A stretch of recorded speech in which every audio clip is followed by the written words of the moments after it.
आप सभी को ड्रॉपलेट स्टडी में हार्दिक स्वागत है।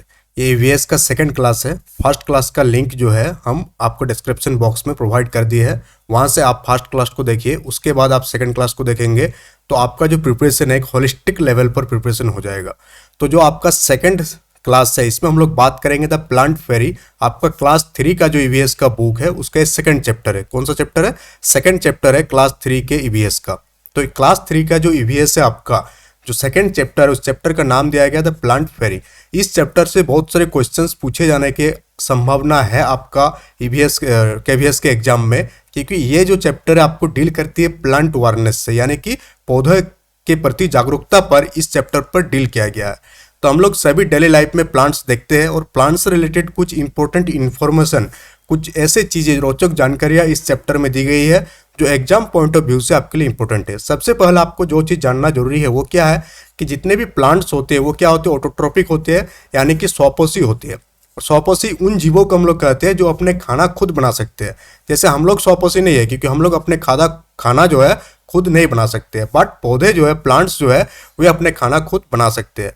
तो जिस प्रोसेस के थ्रू पौधे, प्लांट्स अपना खाना बनाते हैं, भोजन संग्रह करते हैं, भोजन की प्रक्रिया पूरी करती है, उसे हम लोग बोलते हैं प्रकाश संश्लेषण, और इंग्लिश में बोलते हैं हम लोग फोटोसाइंथेसिस। क्या बोलते हैं उसको? फोटोसाइंथेसिस। तो पौधे जिस प्रक्रिया द्वारा भोजन का निर्माण करते हैं उसे क्या बोला जाता है? प्रकाश संश्लेषण बोला जाता है। आपके चैप्टर में दिया हुआ यहाँ पर एक पोएम्स दिया हुआ है ईवीएस में, उस पोएम का नाम है लीव्स, यानी कि पत्तियां। उस पोएम को किसके द्वारा लिखा गया ये पूछा जा सकता है, बहुत ही कम चांसेस है, बट आपके पास इंफॉर्मेशन होनी चाहिए। अगर पूछ दिया तो आपको आना चाहिए क्वेश्चन। उसका लेखक कौन है? विजेंद्र पाल सिसोदिया लीव्स पोएम का लेखक है। और ये क्वेश्चन आपके मोस्ट इंपोर्टेंट कैटेगरी में आते हैं। ये जो है नेक्स्ट टॉपिक कि जो विष्णु चिंचलकर है, जो कहाँ के रहने वाले? इंदौर मध्य प्रदेश के रहने वाले हैं। वे ब्यूटीफुल पिक्चर्स का निर्माण करते हैं, सुंदर चित्रों का निर्माण करते हैं। किसको यूज करके? यूजिंग ड्राई लीव्स, यानी कि सूखी पत्तियों का इस्तेमाल करके वो क्या बना सकते हैं? ड्राइंग बना सकते हैं, पेंटिंग बना सकते हैं, पिक्चर बना सकते हैं। तो विष्णु चिंचलकर का नाम जो है एग्जाम में पूछे जाने के चांसेस सबसे ज़्यादा है। तो चलिए सेशन को आगे बढ़ाते हैं। अगर आप चैनल में नए हैं तो चैनल को ज्वाइन कर लीजिएगा, क्योंकि केवीएस के एग्जाम तक और आगे आने वाले एग्जाम में ड्रॉपलेट स्टडी के थ्रू आपको बहुत सारी हेल्प मिलने वाली है, जो आपको प्रिपरेशन को एक हाई लेवल पर ले जाएगी। ये जो है ये एक मोस्ट इंपोर्टेंट कैटेगरी का टॉपिक है, और ये आपको याद रहना ही रहना चाहिए कि जो लीव्स का जो पत्ती होती है, तना होती है एक पौधे का, फ्रूट्स होती है, बर्ड्स होती है, इसका जो कलर होती है ग्रीन होती है। क्या होती है? जैसे पत्तियों का कलर ग्रीन होती है, तो पूछा जाए कि पत्तियों के कलर ग्रीन क्यों होती है, यानी कि पत्तियों का जो रंग होती है वो हरा रंग किस कारण से होती है? तो हरा रंग होने के पीछे का जो कारण है वो एक पिगमेंट है, और इस पिगमेंट को बोला जाता है क्लोरोफिल पिगमेंट। क्या बोला जाता है? Chlorophyll pigment. ये जो टॉपिक है ये हो गया आपका मोस्ट इंपोर्टेंट कि क्लोरोफिल पिगमेंट में एक मेटल पाई जाती है, एक धातु पाई जाती है, उस धातु का क्या नाम है? तो क्लोरोफिल पिगमेंट में कौन सा धातु पाया जाता है? मैग्नीशियम धातु पाया जाता है। तो इसको आप याद रखेंगे जरूर से जरूर कि क्लोरोफिल पिगमेंट में कौन सा धातु पाया जाता है?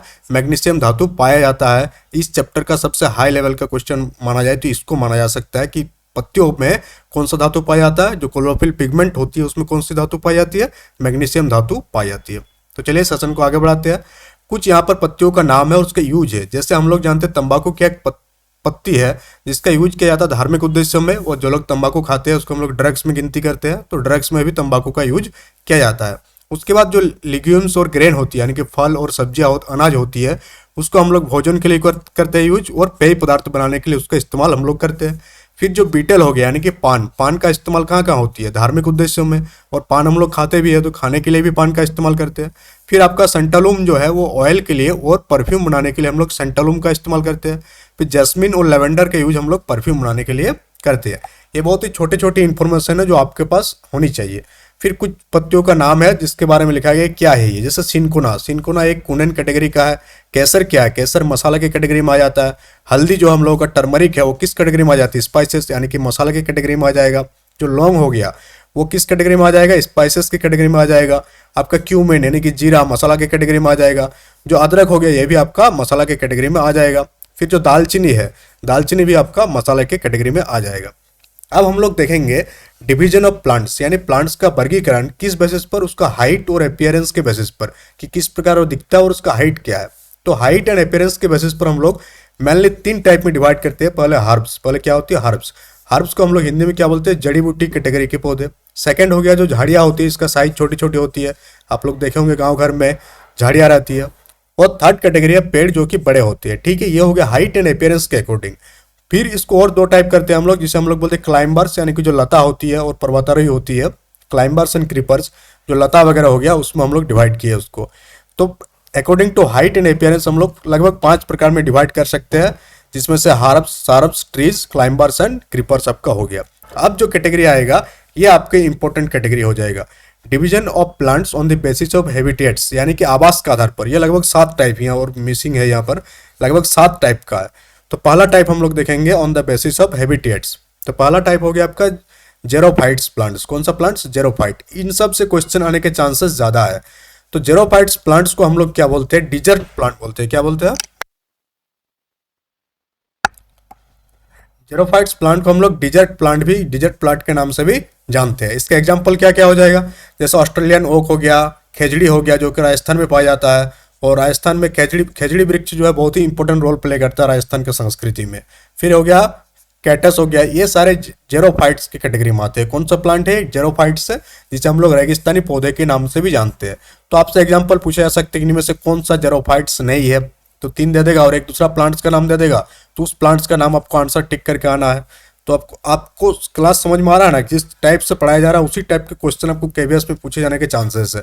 जैसे ही एनसीईआरटी खत्म होगा तो आपको हाई लेवल का ईवीएस भी कराया जाएगा, जो कि बहुत ही ऊपर लेवल का, उससे ज़्यादा क्वेश्चन जो है केवीएस में नहीं आता है। सेकेंड आपका टाइप हो गया हेलोफाइट्स। क्या हो गया? हेलोफाइट्स। हेलोफाइट्स उन प्लांट्स को कहते हैं जो नमक सहिष्णु हो, यानी कि सॉल्ट टॉलरेंट हो, और उस टाइप के सॉइल और वाटर में उगता है जहां पर क्या होती है? सैलिनिटी पाई जाती है, यानी जिस पानी और मिट्टी में नमक की मात्रा रहती है, यानी कि सैलिनिटी पाई जाती है, उसमें ये उगते हैं। तो उसे हम लोग उस टाइप के कैटेगरी के प्लांट को हम लोग बोलते हैं हेलोफाइट्स। हेलोफाइट्स का एग्जाम्पल हम लोग देखेंगे तो चावल घास जो होती है, जिसे हम लोग स्पार्टिना के नाम से जानते हैं, और सी लेवेंडर जिसे हम लोग लिमोनियम के नाम से जानते हैं, वो किस कैटेगरी के प्लांट में आते हैं? हेलोफाइट्स की कैटेगरी में वो आते हैं।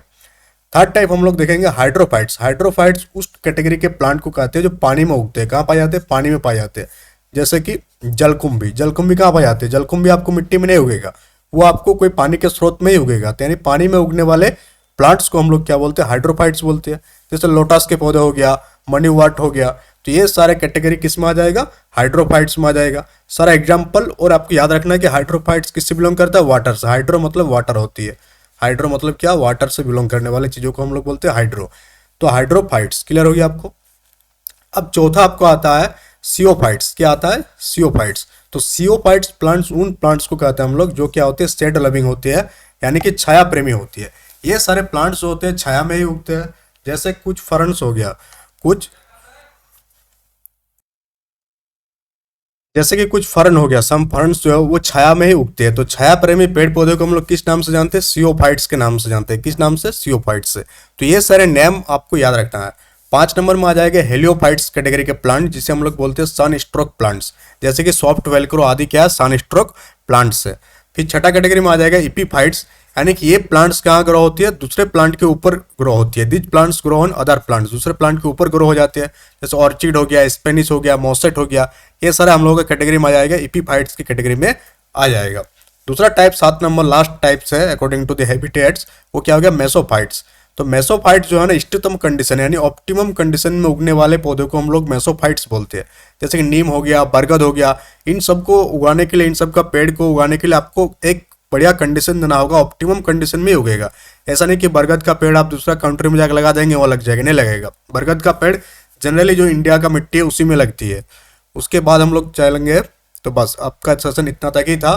तो इस सेशन में हम लोग क्या देखे? अबाउट द प्लांट के बारे में देखे, प्लांट क्या होती है, प्लांट के types of plant according to the habitats, according to the shape. तो इन सारी चीज़ों का इन्फॉर्मेशन आपको एग्जाम पॉइंट ऑफ व्यू से बहुत ही ज़्यादा इंपॉर्टेंट है, जो आपको याद रहनी चाहिए। जैसे जैसे आगे बढ़ते जाएगा, एग्जाम डेट नज़दीक आती जाएगी, नंबर ऑफ सेशन इंक्रीज होती जाएगी। अभी जो सेशन चल रही है, टोटल 3 सेशन रन हो रही है। एक आपका ईवीएस का हो रहा, दूसरा आपका केवीएस का पेडागोगी का टेस्ट सीरीज चल रहा है, पेडागोगी का टेस्ट सीरीज चल रहा है, और दूसरा केवीएस का आपका पेडागोगी का क्लास भी चल रहा है, टॉपिक वाइज। किसमें? Topic wise. तो इन सारे सेशन को आप देखिए, इन सारे सेशन से आपको बहुत सारी इन्फॉर्मेशन मिलेगी जो आपके एग्जाम पॉइंट ऑफ व्यू से इंपॉर्टेंट है। जितना भी टॉपिक आपको कराया जा रहा है, मोस्ट इंपॉर्टेंट कैटेगरी का टॉपिक ही कराया जा रहा है। That's all for today. Thank you for attending the session.